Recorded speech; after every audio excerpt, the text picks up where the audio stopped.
आपको लगता है कि आपका भाग्य साथ नहीं दे रहा है, आपके दिन खराब चल रहे हैं, आप दुखी हैं, परेशान हैं, तो यह प्रसंग ज़रूर सुनिए और वह लोग भी सुने जो सुखी है, खुश है, स्वस्थ।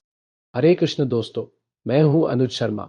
एक बार एक बालक था, उसके पिता अगरबत्ती बनाते थे, मंदिर के बाहर बैठते थे, अगरबत्तियां बेचते थे। उसके पिता उसे जल्दी ही छोड़ के बैकुंठवास चले गए।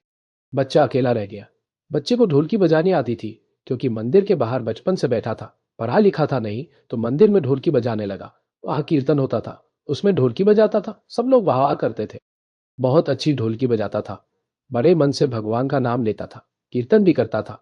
उस मंदिर का जो संचालक था, उस सेठ का एक दिन निधन हो गया, बैकुंठवास चले गए। तो मंदिर का संचालन उस सेठ के बेटे के हाथों में आया। बेटे ने आकर एक नियम बना दिया।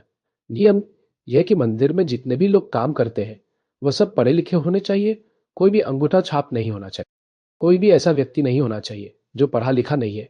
यह बच्चा पढ़ा लिखा नहीं था, क्योंकि पढ़ने लिखने की उम्र में तो यह काम करने लगा था, और ऊपर से इसके पिता भी चले गए, तो इसको वहां से निकाल दिया गया। जब इसको वहां से निकाला तो इसने भगवान से बहुत शिकायत की। इसने भगवान से कहा कि प्रभु, इतने दिल से कीर्तन करता हूँ, सब वाह वाह करते हैं, ढोलकी बजाता हूँ, मेरे हाथ दुखने लग जाते हैं, पर मैं बीच में रुकता नहीं हूँ, क्योंकि मैं दिल से बजाता हूँ। और आपने ये क्या किया? यदि मैं पढ़ा लिखा नहीं हूँ, तो इसमें मेरा कसूर क्या है?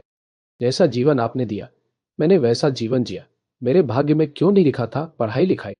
मेरे भाग्य में क्यों नहीं था इतना पैसा कि मैं भी और बच्चों की तरह स्कूल जाता?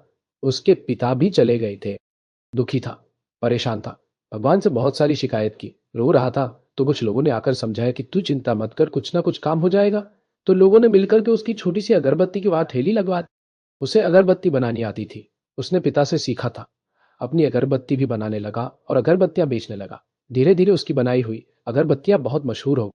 छोटे ठेले से बड़ी दुकान हो गई, दुकान से और बड़ी दुकान हो गई, उस दुकान से बड़ी फैक्ट्री हो गई। समय बीतने लगा और इस बच्चे के पास बहुत पैसा आया। इसकी शादी हो गई। इधर मंदिर में संचालन किसी और के हाथों में आया। जिसके हाथों में संचालन आया, उसने कहा कि मंदिर को और बड़ा बनाएंगे और बड़ी जगह लेंगे, सुंदर बनाएंगे। और चंदा लेने के लिए पहुंचे इस अगरबत्ती विक्रेता के पास, इस व्यापारी के पास, जिसका नाम बहुत बड़ा हो चुका था। जब इसके पास पहुंचे तो इसने 5 लाख का चेक बनाया और उस चेक पर अपने अंगूठे की छाप। तो मंदिर के संचालक ने पूछा कि आप इतने बड़े व्यक्ति हो, आपने खुद चेक भरा, तो आपने अंगूठा क्यों लगाया? यह व्यक्ति मुस्कुराया। इसने कहा, जिस मंदिर से आप आए हैं, उसी मंदिर के बाहर मैं अगरबत्ती बेचता था। उसी मंदिर के भीतर मैं ढोलकी बजाता था। मुझे वहां से निकाल दिया गया था, इसलिए क्योंकि मैं अंगूठा छाप था। उस दिन मुझे बहुत गुस्सा आया था। मैंने भगवान से बहुत शिकायत की। मैंने भगवान से कहा था, मेरी क्या गलती है कि मैं अनपढ़ हूँ, मैं पढ़ा लिखा नहीं हूँ, मैं अंगूठा छाप हूँ। मैंने भगवान से बात करनी बंद कर दी थी। लोगों ने मेरी मदद की, मेरी अगरबत्ती की दुकान खुलवाई, मैं अगरबत्ती बनाने लगा। उसके बाद धीरे धीरे मेरा व्यापार बढ़ने लगा। मेरी शादी हुई। मेरी पत्नी को मैंने सारी बात बताई, तो उसने कहा कि पढ़ाई लिखाई की कमजोरी की वजह से आपको वहां से निकाल दिया गया। अब आपके पास पैसे नहीं थे, अब तो आपके पास पैसे हैं, अब तो आप पढ़ाई कर सकते हो। तो मैंने पढ़ाई शुरू की और अपनी पढ़ाई पूरी की। मैं आज भी पढ़ाई कर रहा हूँ। लेकिन यह अंगूठा मेरे भगवान की ताकत है। इस अंगूठा छाप को उसने इतना बड़ा व्यापारी बनाया है। जिसकी वजह से मैंने भगवान से शिकायत की थी, उसी वजह से भगवान ने मुझे बड़ा बना।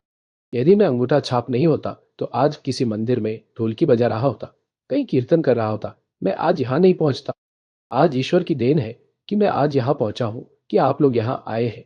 और आज मैं सक्षम कई अनाथालय चलाता हूँ, कई संस्था ऐसी चलाता हूँ जहाँ लोगों की मदद करता हूँ। यह सब मेरे ईश्वर की देन, अब उसकी कृपा है। तो मेरा अंगूठा छाप होना जरूरी था, यही मेरे हस्ताक्षर है। बात बहुत गहरी थी। इस बात से यह बात समझनी चाहिए कि आपके जीवन में कभी कुछ गलत होता नहीं है। हमें लगता है कि गलत हो रहा, हमें लगता है कि हमारा भाग्य खराब है, हमें लगता है कि हमें नौकरी से निकाल दिया गया है, यहाँ से इन लोगों ने मेरी बेइज्जती की है, हमें लगता है कि उस व्यक्ति ने मुझे गाली दी, हमें लगता है कि सब कुछ गलत हो रहा है। लेकिन यकीन मानना, जीवन में जो कुछ भी हो रहा है वह आपके अच्छे के लिए हो रहा है। ईश्वर आपके जीवन को बेहतर बनाना चाहते हैं। यदि आप हर दुख को साहस स्वीकार करोगे, हर दुख में यह मानोगे कि यह मेरे ईश्वर की देन है, यह दुख भी उसने भेजा, तो यकीन मानना, आपके जीवन में दुख आना बंद हो जाएगा। आप ईश्वर पर विश्वास रखिए। ईश्वर आपके जीवन में कभी गलत होने ही नहीं देंगे। हम में से बहुत लोग ऐसे हैं जो कभी बहुत पूजा पाठ करते, लेकिन कई सालों से पूजा पाठ छोड़ दिया, भगवान से विश्वास हट गया। क्यों विश्वास हट गया? क्योंकि लगा कि भाग्य खराब चल रहा है, क्योंकि समय खराब चल रहा है, क्योंकि काम कुछ अच्छे हो नहीं रहे। मैं उन लोगों से एक बात कहूंगा, इस प्रसंग को दोबारा सुन लीजिएगा और यकीन मानना, जो आपके जीवन में हो रहा है, वह आपकी बेहतरी के लिए हो रहा है। बहुत बड़ा होने वाला है। जब भी किसी चीज को तोड़ा जाता है, तो उसका नवनिर्माण किया जाता है। तो आपके नवनिर्माण का समय आने वाला है। इसलिए हमेशा अपने विश्वास को मजबूत रखिए, अपना ख्याल रखिए।